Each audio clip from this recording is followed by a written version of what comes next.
At 12 o'clock, number 15, Kansas State started season 2-0. Shout out to Missouri, who's also 2-0. Kansas State favored by 4 on the SEC network. By the way, I said this last week, but whoever scheduled Kansas State's out of conference hates them. SEMO, Troy, and Missouri in the same year. SEMO's one of the best FCS teams. Troy's consistently one of the best group of fives. And Missouri's a pretty good team every year. Whoever did that, they hate them. I mean, not as much as Purdue fans hate their team, apparently, because who schedules 2 Power 5s in Fresno State in the same year? Will Howard for Kansas State has gone 39-58 through his first 2 games. Gone for 547 yards, 5 touchdowns, 2 interceptions. DJ Giddens has had 27 carries for 180 yards. RJ Garcia II has had 8 catches for 115 and a touchdown. Brady Cook has gone 31-40, thrown for 376 yards, 3 touchdowns, 0 interceptions. Cody Schrader on the ground has had 41 carries for 222 yards and a touchdown.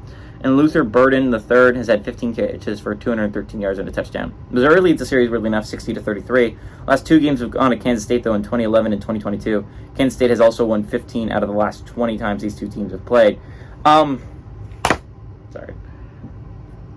Kansas State's a really good football team. As I was saying, the schedule earlier is tough. Playing SEMO and Troy, obviously it's going to get harder, but you schedule 2 actually tough, good football teams for your layups, for your get-right games.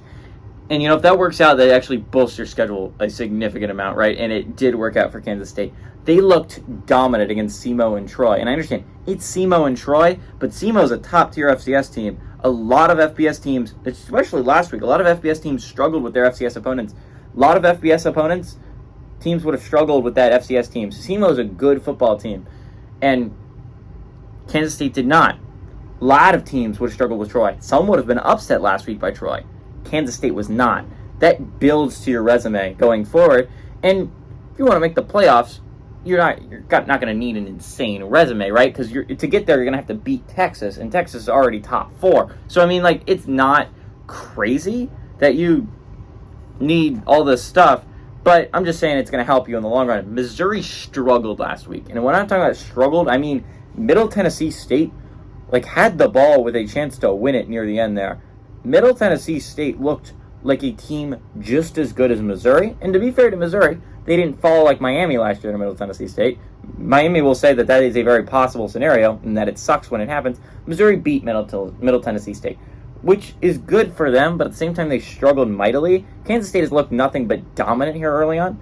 I don't understand how this spread is only 4 in favor of Kansas State. Kansas State has looked like the much better football team through 2 weeks than Missouri has. No offense to Missouri, but Kansas State is a team that looks like a possible top 10 contender. Missouri hasn't looked that so far this year.